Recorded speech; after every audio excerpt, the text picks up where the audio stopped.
যে স্ট্যাটাসটি যে কোনো মানুষ বুঝবেন একটি স্যাটারিক্যাল বা শ্লেষাত্মক স্ট্যাটাস, সেই স্ট্যাটাসকে কেন্দ্র করে তারা ধর্মবিদ্বেষের অভিযোগ তুলে একজন মানুষকে মব ভায়োলেন্সের শিকার করিয়েছে।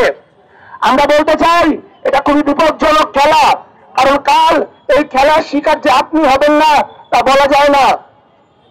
বন্ধুগণ, আমাদের পার্শ্ববর্তী রাষ্ট্র পাকিস্তানের দিকে দেখুন, যেখানে ব্লাসফেমি আইনকে ব্যবহার করে যদি জমি দ্রোহিতার অভিযোগ তুলে মানুষকে জামিনহীনভাবে আটকে রাখা হয়। অভ্যুত্থানের চেতনা কোনোভাবেই এরকম কোন থিওক্রেটিক রাষ্ট্র না। বাংলাদেশ একটি গণতান্ত্রিক রাষ্ট্র হওয়ার জন্য প্রাণ দিয়েছে। এখানে কোনো মবক্রেসি, কোনো থিওক্রেসি বাংলাদেশের জনগণ বরদাস্ত করবে না। সেই জায়গা থেকে কাল বরিশালে ছাত্র ইউনিয়ন নেতার বিপ্লবীদের যে হামলা হয়েছে, সপক্ষের প্রগতিশীল শক্তিকে নিশ্চিহ্ন করার জন্য ইসলামিক ছাত্র শিবির সহ সেখানকার যে ডানপন্থী সংগঠনগুলি তারা নামে বেনামে নানান তৎপরতা চালাচ্ছে এবং সেই তৎপরতার অংশ হিসেবেই গতকালকের ঘটনাটি ঘটেছে। আমরা স্পষ্ট জানিয়ে দিতে চাই, আমাদেরকে বাধ্য করবেন না, আমাদেরকে প্রতিরোধের দিকে যেতে বাধ্য করবেন না। আমরা যদি শেখ হাসিনার বুলেটের সামনে ভয় না পেয়ে দাঁড়িয়ে থাকতে পারি, তাহলে আপনাদের এই 2 দিনের মবক্রেসির বিরুদ্ধে দাঁড়িয়ে লড়াই করতেও আমাদের দ্বিতীয়বার ভাবতে হবে না। এখানে প্রগতিশীল যে সংগঠনগুলির প্রতিনিধিরা রয়েছেন, আপনাদের সবার প্রতি কৃতজ্ঞতা এবং এটাই সামনের দিনের লড়াইয়ের রাস্তা যে বাংলাদেশের যত প্রান্তিক জনগোষ্ঠী, যত শোষিত জনগোষ্ঠী, তাদেরকে পরস্পরের লড়াইয়ে দাঁড়াতে হবে।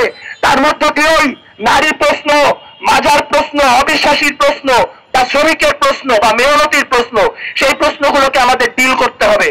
একটা ন্যূনতম গণতান্ত্রিক পরিবেশ যদি আমরা চাই, তাহলে এই প্রশ্নগুলোকে ডিল করা ছাড়া আমাদের কোনো প্রগতিশীল অবস্থান নেয় এবং যারা সেই চিকা মুছেছিল তাদেরকে পরবর্তীতে ক্ষমা চাইতে হয়। তো সেই জায়গা থেকে তারা একটা শব্দকে ব্যবহার করে এটাকে ইসলাম বিদ্বেষের মতো একটা ভয়াবহ অভিযোগের দিকে দাঁড় করিয়ে তার বিরুদ্ধে তাকে দিয়ে জোরপূর্বক একটি লাইভ করানো হয়েছে এবং সেখানে একটা সন্ত্রাসের পরিস্থিতি সৃষ্টি করা হয়েছে। পরবর্তীকালে আমাদের নেতাদেরকে মুক্ত করা হয়েছে এবং তারা সেফ রয়েছেন।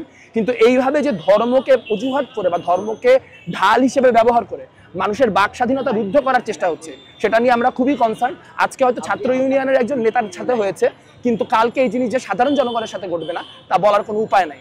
আপনারা ইতিমধ্যে দেখতে পেয়েছেন ব্লাসফেমির কথা বলে বাংলাদেশের নানান কোনায় প্রান্তরে কি চলছে। ব্লাসফেমির কথা বলে গ্রাম জ্বালিয়ে দেওয়া হয়েছে, ব্লাসফেমির কথা বলে মানুষকে আক্রান্ত করে মেরে ফেলার ঘটনা পর্যন্ত ঘটেছে। সেই জায়গা থেকে আমরা এই ধরনের মবক্রেসি এবং এই ধরনের ধর্মীয় উন্মাদনার বিরুদ্ধে সচেতন এবং সজাগ থাকতে চাই।